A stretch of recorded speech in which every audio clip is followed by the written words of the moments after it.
Hello guys, আজকে আমি চলে গেছিলাম মাঠে। আর আমার সঙ্গে ছিল আমার বৌদি, আমার মা, আমার ভাস্তি আর আমার একটা পিসি। তো আমরা গেছিলাম শাক তুলতে। তো মাঠে গিয়েই দেখি আমার জন্য অপেক্ষা করছিল এইটা। তারপর গিয়ে দেখি শুধু আমরাই না, ওখানে আরো অনেক লোক ছিল যারা শাক তুলতে গেছিল। তো আমার ভাস্তি বলে, চলো পিসমণি তোমাকে প্রপোজ করি। তো আমি বললাম ঠিক আছে। ওই আমাকে ফুল দিয়ে বলে, দাঁড়াও আমি আরেকটু ফুল নিয়ে আসি। তো ওই আবার চলে গেছে ফুল তুলতে। তো তারপর আমি ওকে ডাকি এবং বলি যে আয় আয় ছবি তুলি, অনেক হয়েছে, আর ফুল তুলতে হবে না, কারণ জমিওয়ালা দেখতে পেলে আমাদের তো একদমই কোনো রক্ষেই নেই, মেরে একদম বাড়ি চলে যাবে গন্ডগোল করতে। তো তারপর শাক তুলতে গেছি, আর শাক তুলবো না তা তো হয় না, একটু তো তুলতে হবেই, নাই সবাই বলবে তুই কি ভিডিওই করতে এসছিস না শাকও তুলতে এসছিস। তো তারপর আমার বৌদি ক্যামেরাটা নিয়ে কি বলছিল।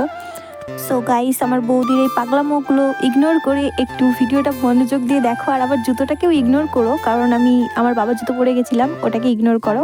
তো এই ভিডিও এই পর্যন্তই ছিল। কেমন লাগলো অবশ্যই বলবে, আর লাইক কমেন্ট তো করবেই।